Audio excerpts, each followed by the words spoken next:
Mutiara Hikmah Official, menyingkap hikmah di balik sunnah.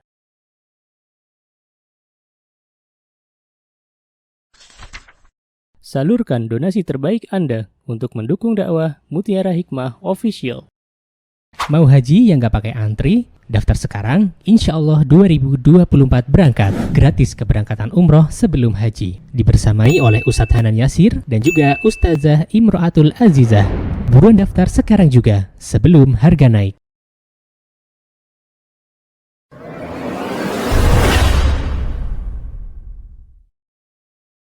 Ibu-ibu jamaah rahimani wa rahimakunallah. Hari ini insya Allah kita akan bersama-sama untuk mengkaji sebuah tema yang menurut saya cukup penting. Ya, nanti saya jelaskan kenapa cukup penting. Dan semoga apa yang nanti kita pelajari bisa kita pahami dan kita amalkan di dalam kehidupan kita sehari-hari. Baik, ibu-ibu yang saya cintai karena Allah, di Timur Tengah, saya cerita dulu sebentar ya. Waktu kami berangkat tahun 2004. Mungkin kalau Mbak, siapa di sini ada anak muda, anak kuliah? Nah, udah sepuh-sepuh semua ini ya. Masya Allah, para sepuh ya. 2004 kami berangkat itu ke Yaman, ibu-ibu. Saya juga dulu awalnya nggak tahu kalau ada yang namanya ain.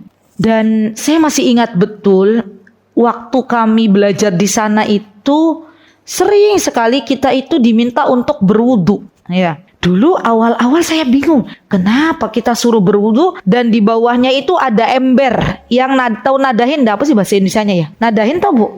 Nampung. Bekas wudu kita itu nanti ada baskom atau ember di bawahnya. Saya dulu nggak paham ini untuk apa, tapi kita disuruh semuanya wudu gitu ya. Ya kan kita wudu. Kemudian saya tanya kepada sahabat saya orang Yaman, saya tanya, ini tuh ada apa kok sering sekali gitu ya. Terus beliau bilang, itu ada anaknya Ummahat yang sakit katanya gitu ya. Oh gitu. Nanti airnya diapain? Airnya nanti dipakai mandi gitu. Oh, saya jadi paham. Oh, berarti ini salah satu cara agar penyakit ain yang mengenai anak tersebut Allah Azza wa Jalla sembuhkan. Ya, itu yang pertama ya Bu, karena sering banget kok di sana sering tuh. Yang kedua, saya terheran-heran. Di sana itu hampir setiap mobil belakangnya ada tulisannya Masya Allah. Ibu-ibu pernah lihat? Kalau pas lagi umroh, banyak tuh mobil-mobil tulisan gede-gede tuh Masya Allah, Masya Allah. Saya bingung, kok ada apa? Ditulisi Masya Allah. Allah kasih jawaban begini. Suatu hari ya Bu, ada, ini kisah nyata di sana, ada mobilnya Grass Bu. Ini tuh antara ada dan tiada, tapi ada. Dan ini insya Allah ceritanya real nyata. Ada mobilnya baru keluar dari showroom. Di sana tuh orang itu beli mobil itu mobil-mobil yang bagus tuh Bu, Land Cruiser, mobil-mobil itu. Tapi lucunya nggak pernah dicuci. Mau penyok-penyok, dan itu mobil yang begitu tuh Bu, apa Bu? Ngangkut rumput, kambing yang naik. Ya. Jadi memang kalau di Indonesia itu Land Cruiser, kira-kira yang diangkut siapa? Pejabat. Ya, iya nggak ibu-ibu, pejabat yang diangkut. Kalau di sana benar-benar ya Allah ya.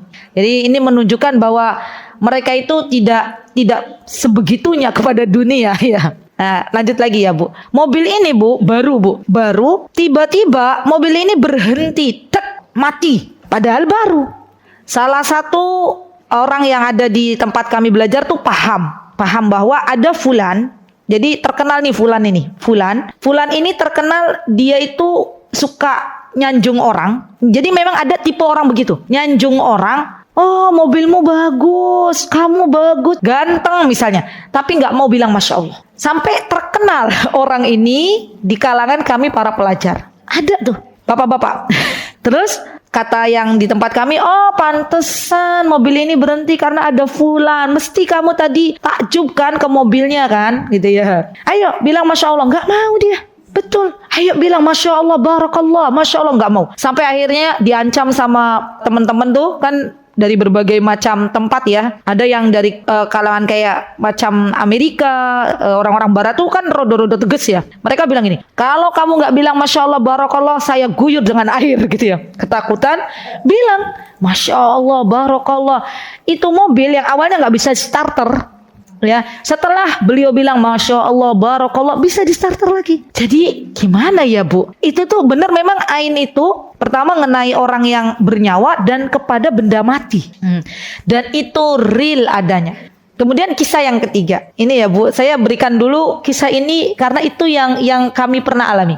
Saya jumpa dengan salah seorang wanita yang beliau sudah punya suami. Kemudian kita ngobrol-ngobrol, terus kawan saya itu orang Yaman tuh bilang gini, kalau di Indonesia gimana? Beliau tanya-tanya masalah ain, kayaknya kalau di Indonesia nggak ada ain gitu ya.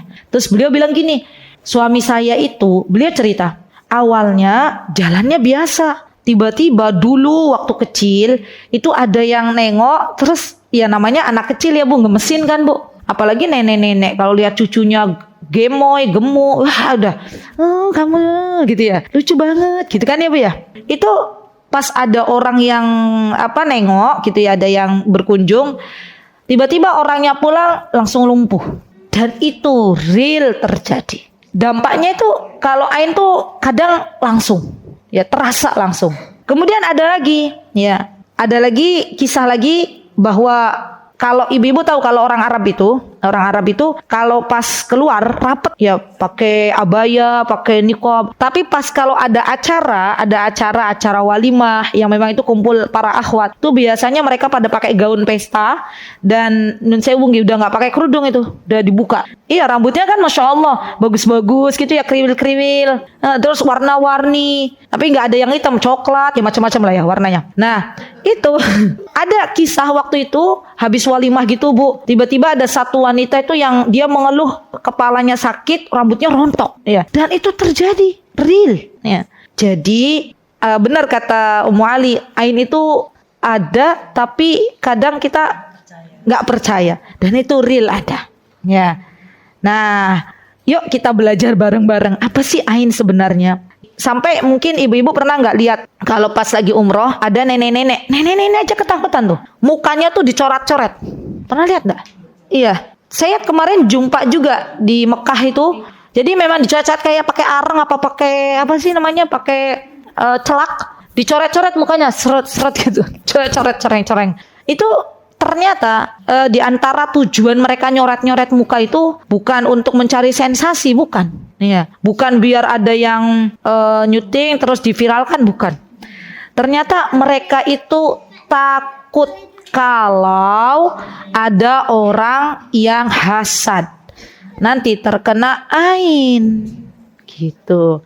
Jadi dicoret-coret tuh yang nenek-nenek. Ya, baik, Masya Allah. Dan masih banyak lagi. Ada yang tadinya melihat kemudian jadi buta, itu juga ada. Saya ketemu dengan nenek-nenek juga dari Abha, dari Mekah. Ketika kemarin itikaf, anaknya cerita. Ya, jadi beliau katanya buta karena ain. Ya, wallahu ta'ala alam. Tapi ada tapinya nih teman-teman, yang perlu kita sadari bahwa tidak ada yang terjadi pada diri seorang hamba kecuali semuanya atas izin Allah. Itu yang harus kita garis bawahi. Jadi nggak perlu terlalu takut ya, tapi juga ya kita harus percaya karena Rasulullah Sallallahu Alaihi Wasallam beliau pernah bersabda. Ini beliau loh yang bersabda. Kan kita sebagai umatnya harus percaya dengan apa yang beliau sabdakan. Semuanya hadis-hadis sahih harus kita percayai. Apa kata baginda Rasulullah Sallallahu Alaihi Wasallam? Kata beliau bersabda, al-ainu haq, ain itu benar adanya. Siapa yang berkabar kepada kita? Siapa yang berkabar? Rasulullah Sallallahu Alaihi Wasallam. Jadi kita sebagai orang yang beriman hendaklah meyakini bahwa ain itu ada nyatanya. Dari mana? Dari sabda Rasulullah Sallallahu Alaihi Wasallam. Baik. Sekarang kita belajar definisinya dulu ya ibu-ibu. Karena kan diantara kita ada banyak yang sering dengar kata ain tapi belum paham apa sih definisi ain. Ain itu adalah penyakit atau gangguan yang disebabkan pandangan mata jahat Ain itu adalah penyakit atau gangguan yang disebabkan pandangan mata jahat. Mata jahat maksudnya seperti apa? Jadi orang itu gini loh, ada yang ketika memandang itu pandangannya itu ya kan kita nggak tahu ya apa yang ada dalam hati setiap orang. Tapi ada orang itu ketika memandang saudaranya, dia tuh pandangannya itu pandangan yang hasad dan pandangan pengen agar nikmat tersebut hilang dari seorang hamba Allah. Ya itu ada. Jadi dia tuh naudzubillah min dalik, orang-orang yang memiliki pandangan jahat itu orang-orang yang menurut saya orang-orang yang buruk. Kenapa? Karena secara tidak langsung dia menginginkan keburukan dari saudaranya. Iya nggak ibu-ibu? Iya. Jadi tidak semua pandangan mata itu bisa langsung otomatis terkena ain. Hanya pandangan mata jahat. Apa yang dimaksud pandangan mata jahat? Ada hasad di dalam hatinya. Ada keinginan bahwa nikmat tersebut ya dihilangkan oleh Allah Subhanahu wa taala. Baik. Nah, asal muasal ain itu asalnya adalah dari kekaguman orang melihat sesuatu. Kagum melihat sesuatu tanpa berzikir mengembalikan kepada Allah Subhanahu wa taala. Nah, kekaguman orang yang melihat sesuatu tanpa berzikir lalu diikuti oleh rasa hasad, dan setelah dia merasakan rasa hasad dari saudaranya ya, maka kata para ulama ada yang mengatakan disitulah proses syaitan mengganggu syaitan ini. Jadi ain juga ada hubungannya dengan syaitan itu. Syaitan yang tahu bahwa orang ini punya sesuatu yang buruk kepada saudaranya, dia syaitan ini naudzubillah summa naudzubillah, syaitan ini mulai menghembus-hembuskan hal tersebut menjadi lebih besar atas izin Allah. Semuanya atas izin Allah. Baik. Dan ada juga yang mengatakan bahwa ain itu terjadi karena sebuah pandangan mata jahat ya, dan diikuti oleh sebuah respon yang tidak baik yaitu hasad. Lalu jiwa tersebut menggunakan media pandangan. Jadi memandang untuk menyalurkan racunnya kepada orang yang dipandang. Jadi intinya tuh dari pandangan ibu-ibu. Ya. Dan gini loh, pandangan tuh nggak langsung misalnya contohnya ya, contoh. Saya di sini ada A di depan saya. Itu nggak harus ketemu. Bisa saja ada orang yang mengupload foto di sosial media gitu ya. Misalnya ibu saking gemesnya atau saking ya namanya sekarang itu sosial media itu jadi ajang untuk sebagian orang akhirnya nggak punya privasi hidup gitu. Mereka tuh pengen semuanya diumbar. Mereka pengen orang lain tahu tentang dirinya. Iya nggak ibu-ibu? Jadi saling kepo. Nah, kalau ada orang-orang yang mengupload foto dirinya di media sosial, kemudian ada orang memandang, dan kita tidak tahu kalau sudah mengupload foto di sosial media siapa yang melihat juga kita nggak paham. Barangkali ada orang yang dia memiliki sifat yang jelek yaitu hasad dan dia mulai memandang, maka ain pun bisa mengenai orang tanpa harus bertemu. Oh, ngeri banget kan Bu? Hasbunallahu wa ni'mal wakil. Baik, Rasulullah sallallahu alaihi wasallam beliau mengingatkan kepada kita, apa kata beliau? Al-ainu haq walau kana syai'un sabiqun al-qadar sabaqathul ain. Lihat ibu-ibu, tolong diingat-ingat apa yang disabdakan oleh Rasulullah sallallahu alaihi wasallam. Ain itu benar adanya. Andaikan ada sesuatu yang bisa mendahului takdir, andaikan ada. Tapi kan tetap semuanya itu kan takdir yang mengatur ya ibu-ibu ya.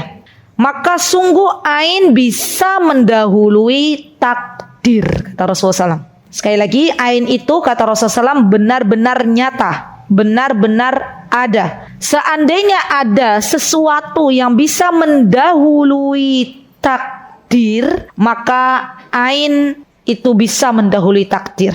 Tapi tetap tidaklah terjadi sesuatu kepada setiap hamba Allah kecuali semuanya sudah ditakdirkan oleh Allah Subhanahu wa taala. Dan yang bisa merubah takdir diantaranya adalah doa. Maka nanti penting bagi kita untuk membentengi diri, Bu. Karena kita nggak tahu kita ketemu sama siapa saja. Ya kan, Bu? Kalau kita mau keluar rumah banyak orang memandang. Ketika kita sedang di rumah ada tamu berkunjung, kita juga nggak tahu tamu itu maksudnya apa. Ya. Jadi nanti kita membentengi diri. Apa di antara apa yang bisa kita lakukan bentengi diri dengan doa? Karena doa itu adalah sesuatu yang bisa merubah takdir atas izin Allah Subhanahu wa ta'ala. Baik, bahkan Ibunda Aisyah radhiyallahu anha, beliau yang Masya Allah ya, imannya sudah luar biasa kalau dibandingkan saya, ya dibandingkan kita semuanya. Beliau saja pernah diperintahkan oleh Rasulullah SAW untuk meruqyah diri Ibunda Aisyah dari ain.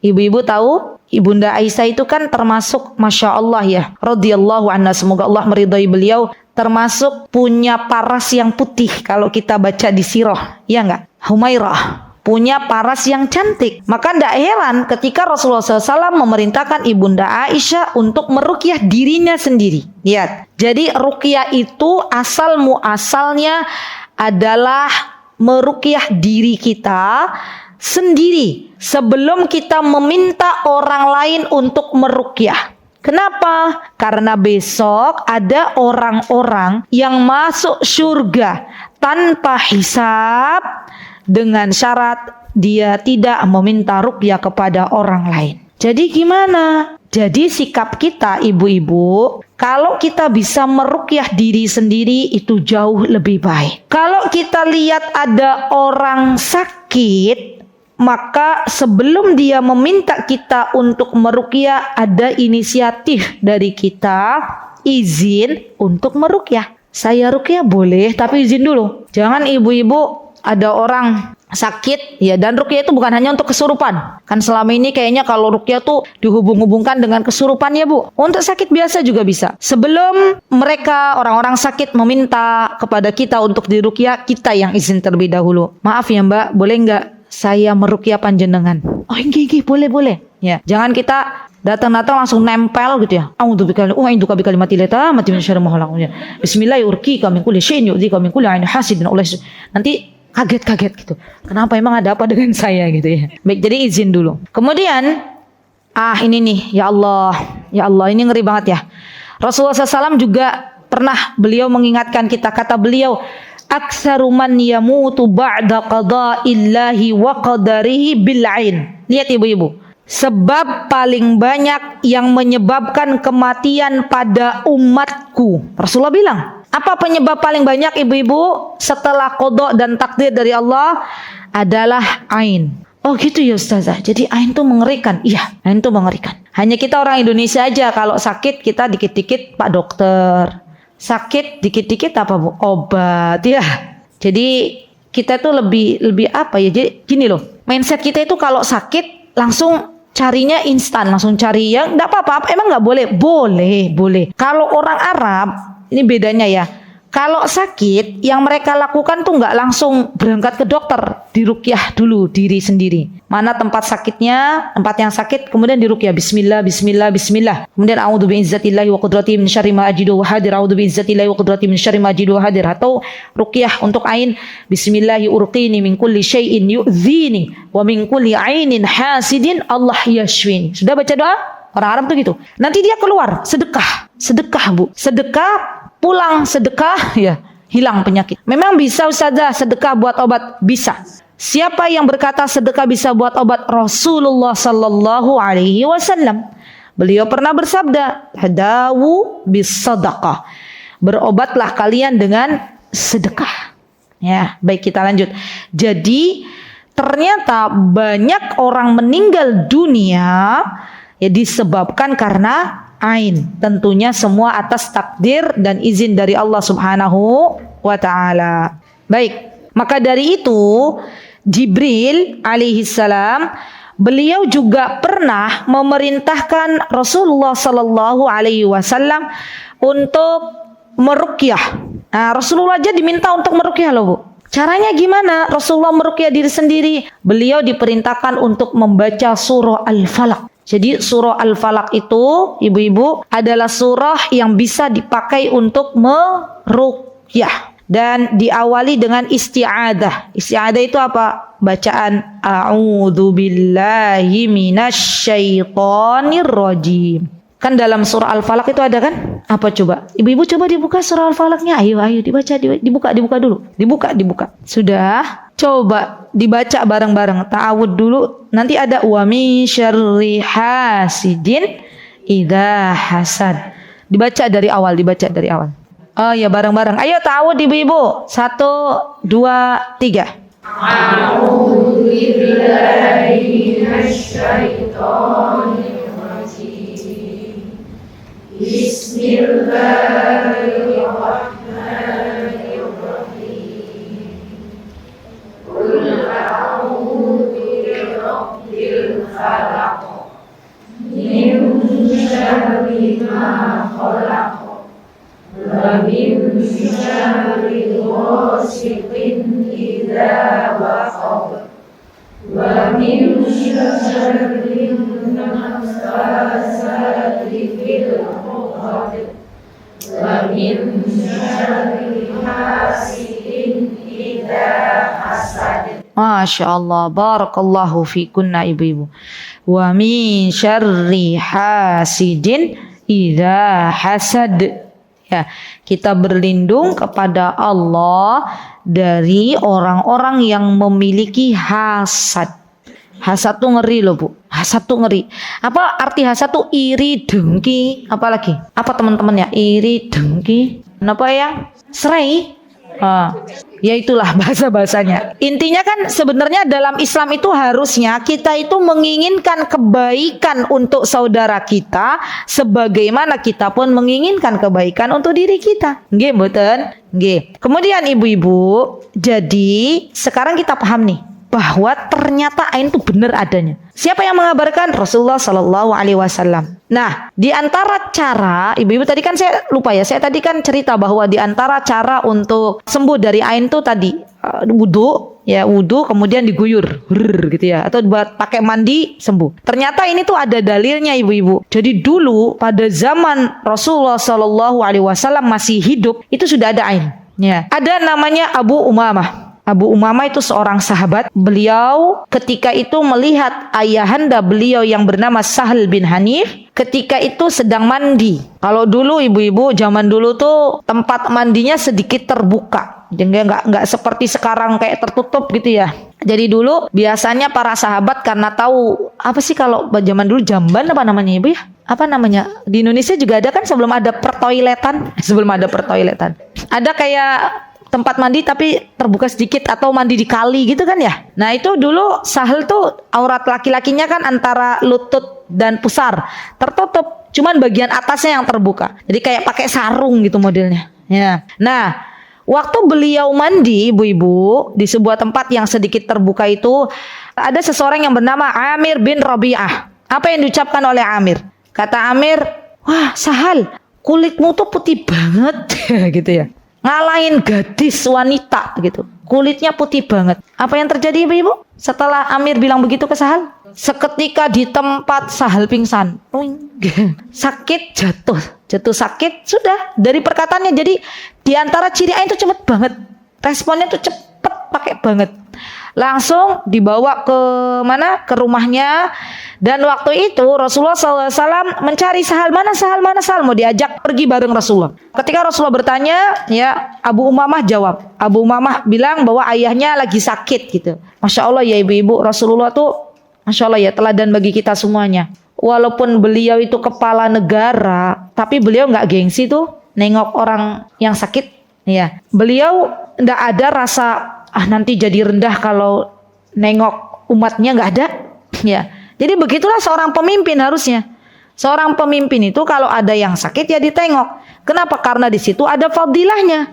Fadilah keutamaan orang yang sakit itu didoakan malaikat.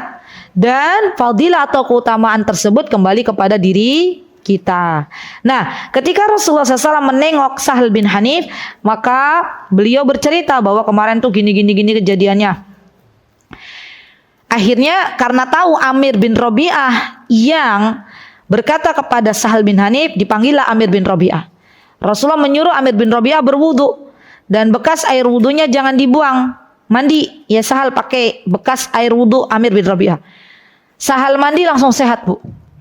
Masya Allah. Itu kalau kita tahu yang ngainin siapa.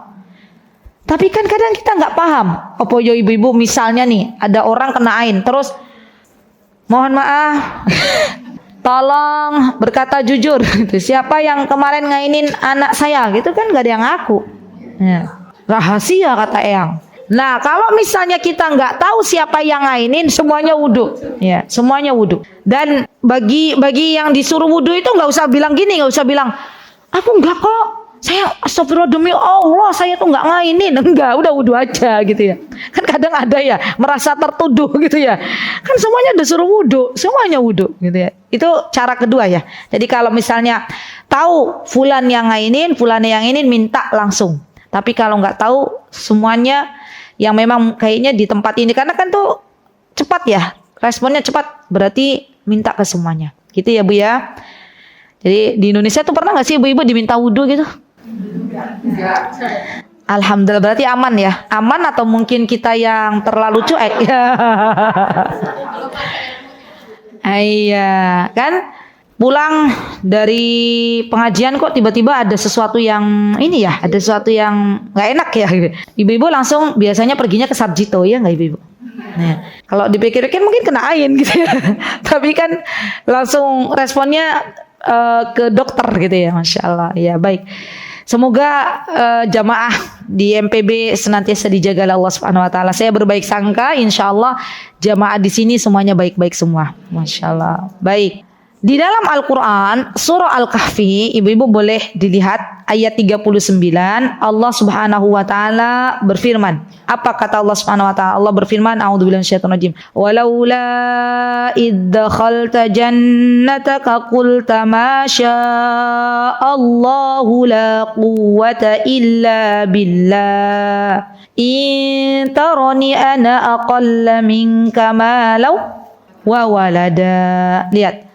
Ketika kamu mau masuk kebun, ya, maka ucapkanlah Masya Allah, la haula atau la quwwata illa billah. Berarti ucapan yang diiringi dari Masya Allah itu nggak harus barakallah. Ya bisa la haula wa la quwwata illa billah. Yang jelas ucapan setelah Masya Allah itu dikembalikan kepada Allah Subhanahu Wa Taala. Dan nggak cukup hanya Masya Allah. Tidak cukup, harus mendoakan keberkahan, harus mendoakan kebaikan, mengembalikan kekuatan kebun ini datangnya dari Allah Subhanahu Wa Taala. Ya, buah-buahan yang ada di kebun ini adalah dari Allah Subhanahu Wa Taala. Baik. Nah, ibu-ibu yang saya cintai karena Allah, cara mengobati sudah tahu ya. Kemudian apa yang harus kita lakukan? Sikap kita seperti apa? Yang pertama, sikap kita bersihkan hati kita dulu. Nah, orang-orang yang hatinya bersih, ya ibu-ibu, akan Allah Azza wa Jalla berikan bonus untuk bisa masuk surga duluan. Iya, bersih loh, bersih. Maksudnya bersih itu bersih dari dengki kepada saudaranya, mudah memaafkan, pengennya kebaikan untuk saudaranya, Masya Allah. Iya, dan kita itu seharusnya ya ibu-ibu, kita semuanya, kita lagi belajar ya. Tidak ada yang perlu kita dengkikan dari saudara kita. Toh semuanya akan berjalan sesuai dengan takdir Allah. Apa yang perlu kita hasadkan? Tapi terkadang setan mengganggu anak Bani Adam. Ya, menggoda anak Bani Adam agar anak Bani Adam itu akhirnya ya apa yang telah dijalinnya akhirnya tercerai-berai. Itu kerjaannya siapa sih Bu? Ain ini sebenarnya setan. Ya betul, sepakat nggak? Sepakat ya. Maka kita semua nih harus membersihkan hati. Bagaimana caranya? Kalau ada sesuatu dengan saudara kita, maka kita katakan, ya Allah, saya mohon maaf kalau kemarin terjadi sesuatu kepada saudara saya ada sesuatu yang naruh hasad kepada beliau. Sudah saya ketemu sama beliau, saya minta maaf. Boleh? Ya. Maaf ya Mbak, kalau kemarin ada sesuatu gitu ya. Tapi gimana ya Ustazah, nanti dia nuduh saya yang enggak. Ya udah, kalau enggak minta maaf, ya kita minta ampun kepada Allah dan mendoakan kebaikan untuk Mbak tersebut. Ya caranya gitu kata para ulama. Jadi caranya tuh orang yang pernah kita dolimi, kalau tidak ada sangkut pautnya dengan barang ya, maka boleh kita, termasuk misalnya ghibah, kita ngomongin orang. Berarti kan kita sedang apa ibu-ibu?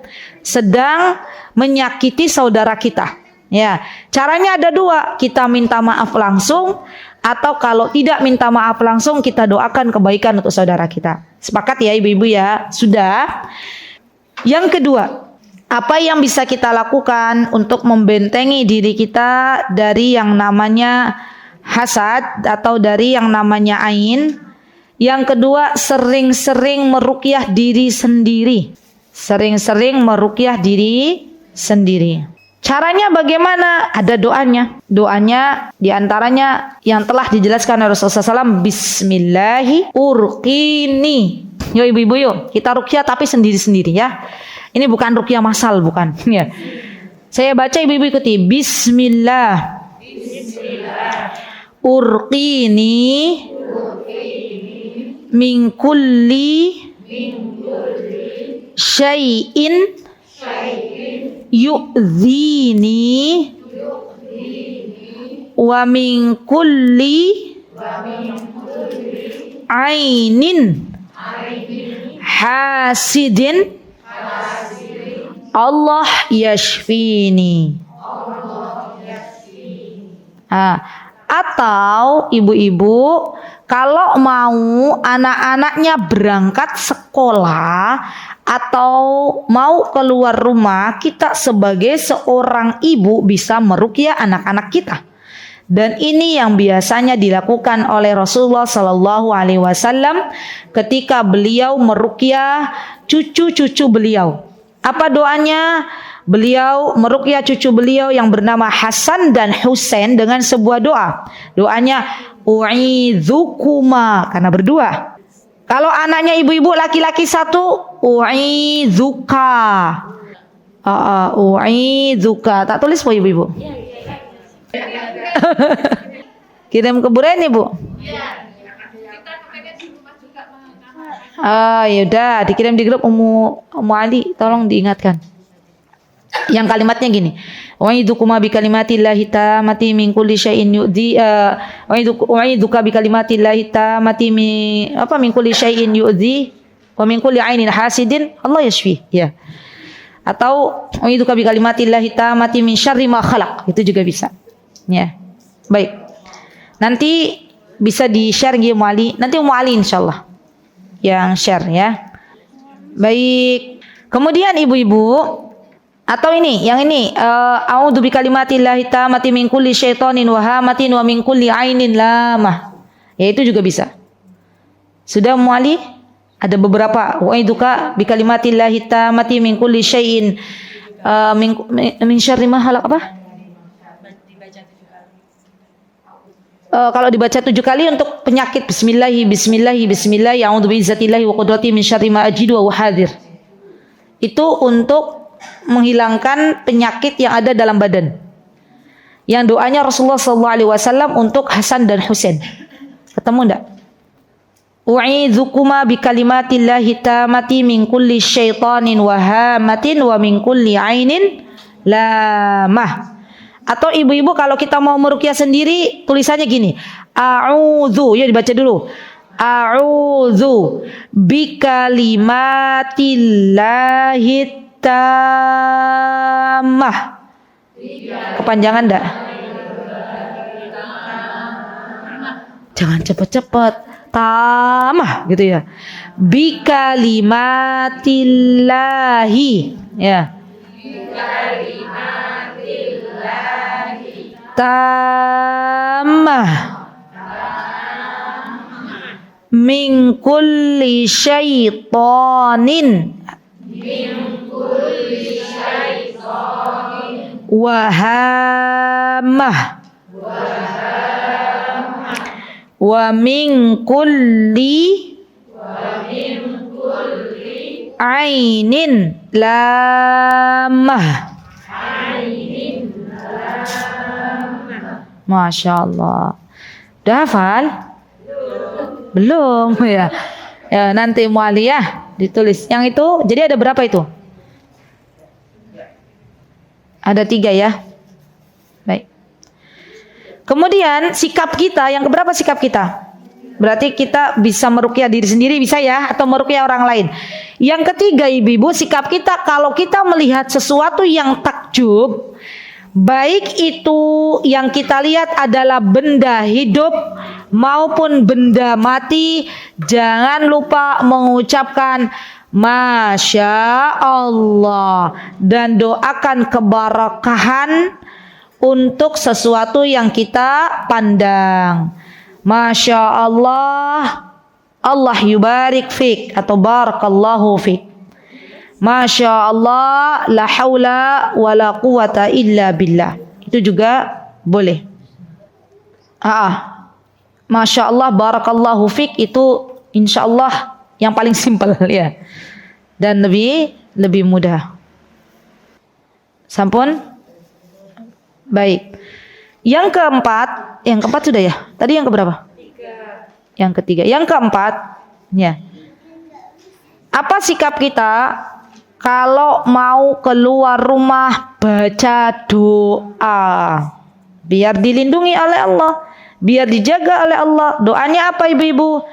Bismillahi tawakkalna atau tawakkaltu 'alallahi la haula wala quwwata illa billah. Baca doa.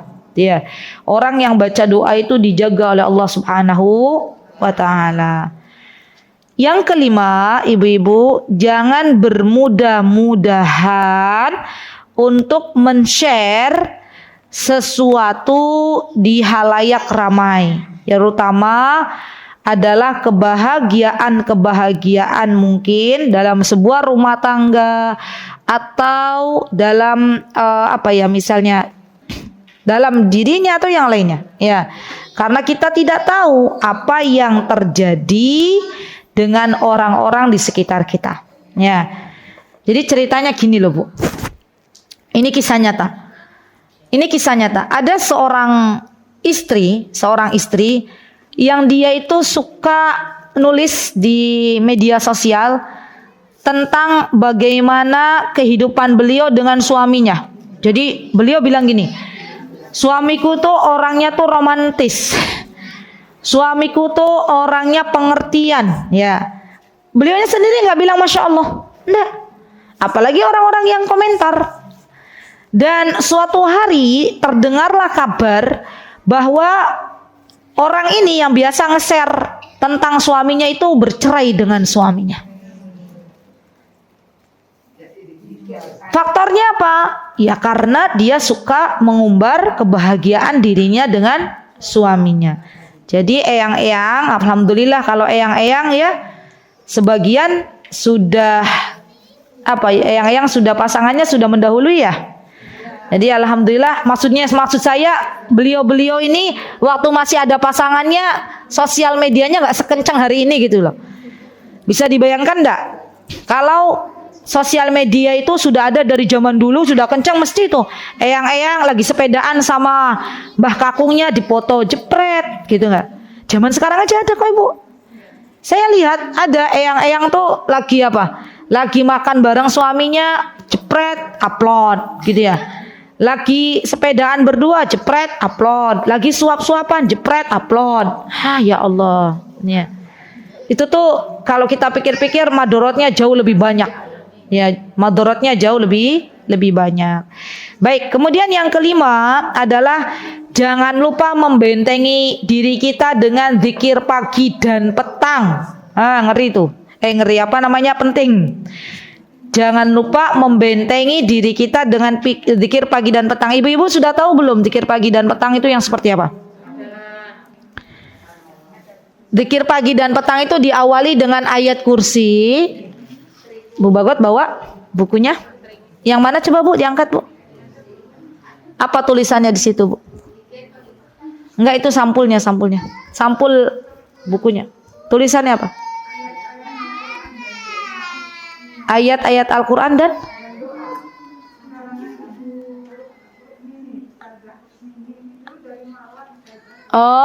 coba nanti dicari ada zikir pagi dan petang sesuai sunnah. Jadi bukan hanya zikir-zikir doa-doa saja ibu-ibu, Tapi itu apa ibu-ibu? Sampulnya bilang di situ apa? Sesuai sunnah kan di situ tulisannya. Iya. Zikir pagi petang saja. Rumaiso insyaallah sahih. Ya, insyaallah. Mbak yang satu lagi itu tadi apa yang angkat warna coklat? Mbak, apa tulisannya? Boleh itu juga. Zikir pagi dan petang menurut Al-Quran dan Sunnah. Ibu-ibu beli harganya itu nggak nyampe 10.000, 7.000, 8.000 kan berarti lebih murah dari semangkok bakso kan Bu? Ya. Ibu saya, masya Allah, ya sejak dikenalkan dengan itu, masya Allah, barakallahu fiha. Itu buku ada di tasnya. Katanya kalau saya tanya apa ini jimat, katanya ya. Jimatnya apa? Jimatnya zikir pagi dan petang ya. Jadi pastikan yang namanya buku zikir pagi dan petang itu ada Bu. Ya. Kalaupun anak-anak muda nggak ada buku zikir pagi dan petang, mulai dihafal atau ada PDF-nya ada zikir pagi dan petang. Ya, kalau orang-orang sepuh kan kalau butuh menghafal butuh waktu. Jadi tidak apa-apa, bukunya aja dimasukkan ke tas. Kalau kita lupa maka kita baca. Nah, kapan sih baca zikir pagi dan petang itu ibu-ibu? Kalau bisa, ya. Setelah kita melaksanakan sholat subuh, lanjut wirid atau zikir setelah sholat, ya, jangan langsung zikir pagi, zikir dulu setelah sholat, ya, setelah itu baru dilanjut zikir pagi. Sebelum matahari terbit, usahakan sudah berzikir. Ustazah, tapi kan kita mamud, ya, mama muda, gitu. Kalau pagi rempong, ya, ngurusin sarapan macam-macam ya, kadang ada yang begitu. Ya udah, monggo kalau bisa ya sebelum matahari terbit, kalau ndak bisa nggak apa-apa setelah matahari terbit. Yang jelas waktunya masih pagi. Jadi para ulama berbeda pendapat. Sore paling enak itu sore setelah sholat asar, ibu-ibu ya. Zikir setelah sholat, baru lanjut zikir petang. Ya, sampai sebelum matahari tenggelam. Kalau matahari sudah tenggelam, kita belum zikir petang, apakah masih boleh? Boleh. Ya. Jadi usahakan zikir dulu diprioritaskan. Kalaupun misalnya kita lupa dan Allah ingatkan ketika sudah masuk waktu maghrib, ya enggak apa-apa, zikir habis maghrib. Ya. Begitu ya ibu-ibu ya. Baik. Sampun. Kemudian terakhir ibu-ibu, sikap kita ya diantaranya adalah ketika kita melihat sesuatu baik dari benda mati maupun benda hidup, maka katakan pada diri kita bahwa itu adalah nikmat yang Allah titipkan kepadanya, dan kita katakan pada diri kita semoga Allah memberikan keberkahan untukmu walaupun gak harus ketemu. Jadi kalau kita dari jauh, masya Allah ya, bajunya kok dia baru, masya Allah, semoga Allah azza wa jalla memberikan keberkahan untuk bajunya. Masya Allah ya, mobilnya baru. Misalnya ada jamaah nih di MPB bawa mobil baru, ya kita dari jauh udah lihat, ini kayaknya mobilnya Bu Reni baru. Bu Reni udah deket rumahnya ya. Siapa yang biasa bawa mobil siapa?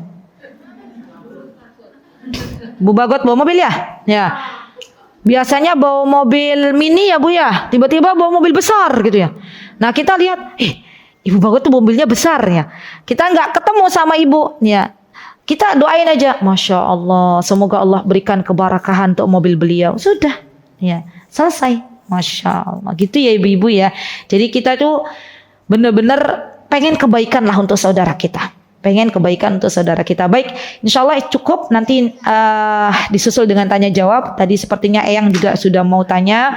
Jazakunallahu khaira, barakallahu fikunna jami'an.